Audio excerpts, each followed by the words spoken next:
ओम शांति। आज 9 सितंबर 2021 है और हम इस आत्मा की पढ़ाई को पढ़ रहे हैं जिसमें गीत बज रहा है, तुम ही हो माता पिता तुम ही हो। यह है हेवनली गॉडफादर जो स्वर्ग की रचना करते हैं। बाप बच्चों को अडॉप्ट करते हैं तो बाप फिर बच्चों को पवित्र बनाते हैं। देह अभिमान को त्याग, अपने को आत्मा समझ, बस उस बाप को याद करना है।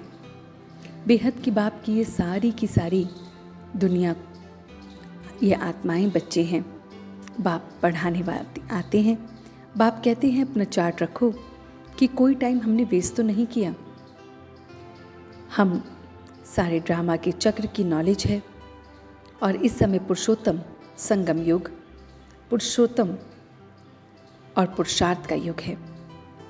तो हमें इस समय बिल्कुल निराकारी आत्मा बन उस बाप को याद करना है। आत्मा सर्व संबंधों से न्यारी है। आत्मा भाई भाई है। यह एक ऐसा सत्संग है जहाँ पर हमें वर्षा मिलता है। बाप के साथ हमारा सच्चा सच्चा सत्संग होता है। तो बाप कहते हैं कि मीठे बच्चे, तुम सर्विसेबल बनो तो कमाई का बहुत बहुत शौक रहना चाहिए।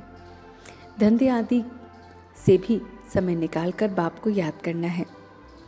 बच्चों को श्रीमत मिलती है कि सवेरे सवेरे उठकर बाप को याद करो तो पूरा वर्षा मिलेगा। गृहस्थ में रहते कमल पुष्प समान बनना है। यह श्रीमत दूसरे सत्संगों से मिल नहीं सकती। उन सत्संगों में हमें वर्षा नहीं मिलता है। तो अब हमें ऐसा सत्संग मिला है जहाँ सिर्फ हमें वर्षा मिल रहा है। हम गृहस्थ में भी फिर स्टूडेंट भी हैं, गृहस्थी भी हैं, स्टूडेंट भी हैं। हमें पवित्र बनना है। सबको मूल बात बाप को याद करना, बताना है। जीते जी सब कुछ भूल जाना है। एक बाप को याद करना है। मित्र संबंधी को याद करने कोई भी कर्म की बात नहीं है, लेकिन उसमें टाइम वेस्ट होता है। परंतु कोई संग हमें ऐसा नहीं करना है जिसमें रॉन्ग कर्म हम करें। तो सबको बाप का परिचय देना है। सबको बोलो कि दो बाप हैं। रूहानी बाप जिससे स्वर्ग का वर्षा हमें मिलता है। तो बाबा कहते हैं कि विचार करो कि पतित से पावर हम कैसे बनेंगे। विनाश से पहले बाप से पूरा पूरा हमें वर्षा लेना है। तो अब हमें बस उसे याद करना है। राज्य अधिकारी के साथ साथ बेहद के अब हमें वैरागी बनकर रहना। यही बाबा कहते हैं सच्चे सच्चे राज ऋषि की निशानी है। तो सच्चे सच्चे राज ऋषि अगर हमें बनना है, बहुत बहुत सच्चा सच्चा राज ऋषि अगर हमें बनना है, तो बाबा कहते हैं हमें बहुत बहुत बेहद के वैरागी बनना है। तो राज ऋषि अर्थात जो बेहद के वैरागी भी हों और राज भी करते हों।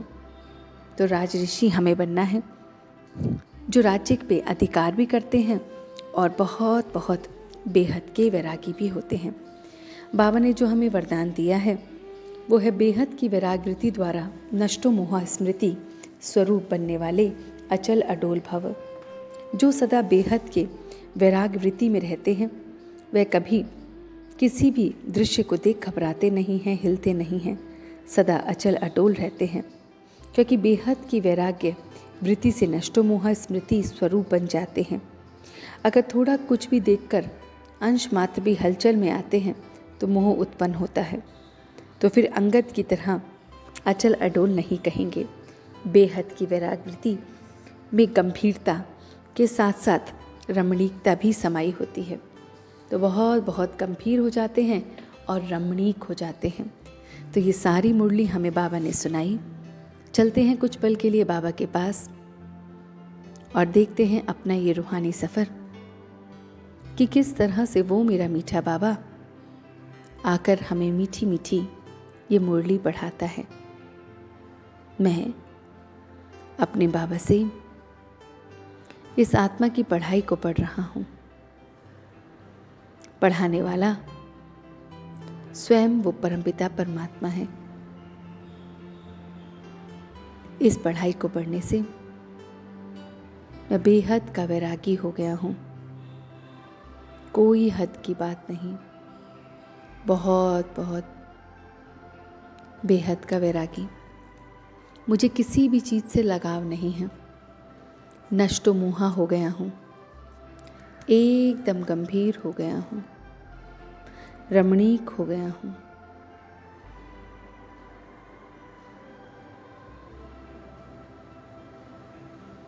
मैं इस पल राज्य अधिकारी के साथ साथ राज ऋषि भी बन रहा हूँ। राज्य अधिकारी भी हूँ और बेहद का वैरागी भी हूँ। तो मैं ऐसा राज ऋषि हूँ जो हलचल में नहीं आता, जो सदैव एकदम अचल और अडोल रहता है, जिसमें कोई भी मोह नहीं उत्पन्न होता, जिससे सारे विक्रम विनाश होते हैं। सवेरे सवेरे उठकर मैं बाप को याद करता हूँ और अब मैं सच्चे दिल से उसका शुक्रिया अदा कर रहा हूँ।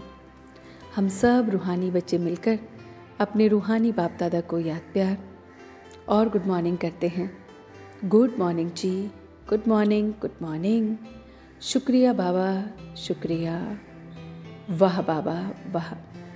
वाह बच्चे, वाह। वाह मैं आत्मा, वाह। वाह ड्रामा, वाह।